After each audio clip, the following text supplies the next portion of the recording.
Hello दोस्तों, नमस्ते और welcome back to the channel. कैसे हैं आप सभी। आज के वीडियो का टॉपिक है कि क्या रिलेशन बनाने से प्रेगनेंसी में महिला को गर्भ में चोट लग सकता है बच्चे को, साथ ही क्या डिलीवरी आपकी जल्दी हो जाती है इससे, रिलेशन कौन से महीने में बनाना सेफ होता है और कौन से महीने में रिलेशन बनाने से बचना चाहिए। बहुत सारी महिलाओं की यही क्वेरी है जो मुझे बार बार आती है इंस्टाग्राम पे भी डीएम करके। तो आप जो पूछते हैं एक ही सवाल, उसका जवाब आज के इस वीडियो में बहुत ही अच्छे से मैं देने की कोशिश करूंगी। ये वीडियो आप पूरा देखिए ताकि आपको प्रेगनेंसी में कोई दिक्कत ना हो। संबंध बनाना एक बहुत ही प्राकृतिक प्रक्रिया है किसी भी महिला पुरुष के लिए, अगर वो शादी के बंधन में बंध जाते हैं। और गर्भावस्था पूरे 9 महीने की कहानी है, तो पूरे 9 महीने पति से दूरी बनाए रखना भी संभव नहीं होता है।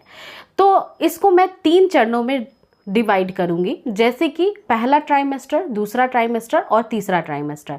पहला ट्राइमेस्टर होता है पहला, दूसरा और तीसरा महीना। ये 3 महीने जो होते हैं, इसमें जब गर्भवती कोई भी महिला होती है तो उसको गर्भावस्था का पता पूरे 1 महीने के गर्भ रुकने के बाद लगता है।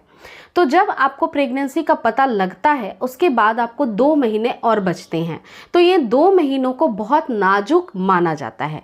क्यों माना जाता है? क्योंकि गर्भावस्था के पहले 3 महीने में बच्चे की हार्ट बीट शुरू होती है, बच्चे का बहुत तेजी से विकास होता है, आपका फीटस ठीक से स्टेबल आपकी यूट्रस में हुआ है या नहीं हुआ है इसकी जांच की जाती है। और अगर ये सब कुछ बहुत ही अच्छे सुरक्षित तरीके से निकल जाता है तब प्रेगनेंसी स्वस्थ मानी जाती है। क्योंकि इसी 3 महीनों के अंदर मिसकैरेज होने की संभावना बहुत ज़्यादा होती है महिलाओं में। इस वजह से पहले 3 महीनों को नाजुक परिस्थितियों में माना जाता है और इस समय संबंध बनाने से बिल्कुल मना किया जाता है। जैसे ही आपको प्रेगनेंसी का पता लगा, पहले 3 महीने में आपको बिल्कुल भी रिलेशन नहीं बनाना चाहिए। अब जान लेते हैं कि आगे के महीनों में आपको अपनी सावधानी किस तरह से बरतनी है। तो सबसे पहली बात का ध्यान ये रखना है कि जैसे ही तीसरा महीना खत्म होता है, चौथे महीने की शुरुआत होती है और चौथे महीने में जाने के बाद आपकी प्रेगनेंसी स्टेबल हो चुकी होती है। लेकिन फिर भी कुछ कंडीशंस ऐसे होते हैं जिसमें रिलेशन बनाने से बचने के लिए उसके बाद भी कहा जा सकता है डॉक्टर के द्वारा।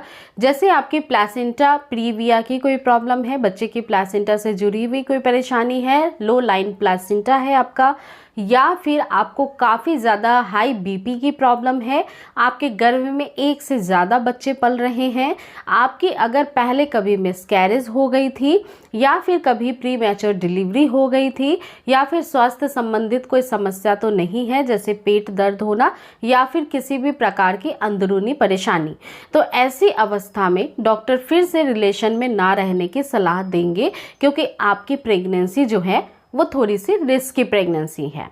अब ये जान लेते हैं कि सिर्फ प्रेगनेंसी अगर किसी की होती है, ये सारी प्रॉब्लम जो डिस्कस की वो नहीं है, तो उसकी प्रेगनेंसी हेल्दी प्रेगनेंसी में काउंट होती है और वो महिला 9वें महीने के पहले तक रिलेशनशिप बिल्कुल अच्छे से बना सकती है। वो महिला चौथे महीने से लेकर के पूरे 9वें महीने तक रिलेशनशिप में रह सकती है।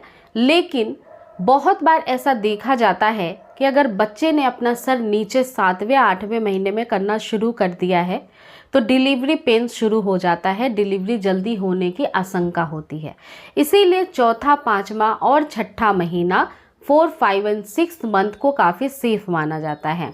अब जैसे ही आप सेकेंड ट्राइमेस्टर को भी ख़त्म कर चुकी होती हैं, 3rd ट्राइमेस्टर में पहुंच जाती हैं, तो जब आपका 7वां, 8वां, 9वां महीना होता है, इसको 3rd ट्राइमेस्टर कहते हैं।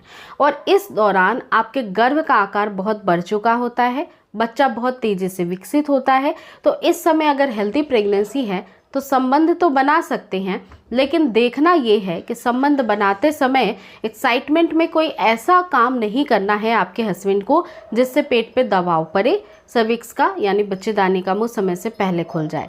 तो ये ध्यान में रखते हुए करना है आराम से। इसके अलावा 34 से 37 हफ्तों के बीच में कभी भी आपकी डिलीवरी हो सकती है। वैसे आपको डॉक्टर ड्यू डेट पूरे 40 हफ्तों को काउंट करके देते हैं।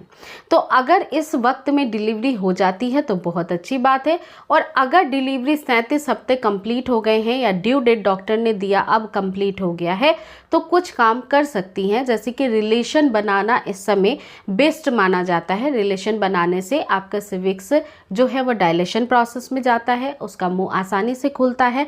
कई बार लेबर पेन भी स्टार्ट हो सकते हैं, और वैसे भी इसके बाद कोई भी खतरा नहीं होगा, क्योंकि होता ये है कि एक समय अवधि तक ही बच्चा पूरा विकसित होता है। उसके बाद बच्चे को लेबर पेन आए या ना आए, पेट में रखना सुरक्षित माना नहीं जाता है, जिसके वजह से ऑपरेशन करके बाहर बच्चे को निकाल दिया जाता है। तो अगर 37 हफ्ते हो गए हैं तो आप रिलेशन बना सकती हैं, लेकिन फिर भी आपकी कौन सी कंडीशन है, कैसी परिस्थिति है, आपको हेल्थ इश्यू कैसे हैं, ये डॉक्टर बेहतर जानते हैं। तो एक बार उनसे बिना शर्माए हुए पूरी बातों को डिस्कस करिए, ताकि डॉक्टर आपको ठीक तरीके से गाइड कर सके। अगर मैं पर्सनली कई सारे एक्सपीरियंस की बात करूं फीमेल्स की, तो जिनकी प्रेगनेंसी काफ़ी हेल्दी होती है, कोई कॉम्प्लिकेशन कभी भी नहीं आता है, तो वो पूरे गर्भावस्था में रिलेशन बनाती हैं तो उनको कोई नुकसान नहीं होता है। रिलेशन मेकिंग से कपल्स के बीच में काफ़ी ज़्यादा आपसी मजबूती बढ़ती है। महिला को किसी भी तरह से कोई भी निगेटिव थॉट्स नहीं आते हैं, उनकी बॉन्डिंग बहुत अच्छी हो जाती है और फीमेल स्ट्रांग फील करती है। नो डाउट, इसमें कोई भी शंका नहीं है। तो रिलेशनशिप मेकिंग करना एक बहुत नेचुरल प्रोसेस है, लेकिन अपनी प्रेगनेंसी को हेल्दी रखते हुए ही रिलेशन प्लान करना चाहिए।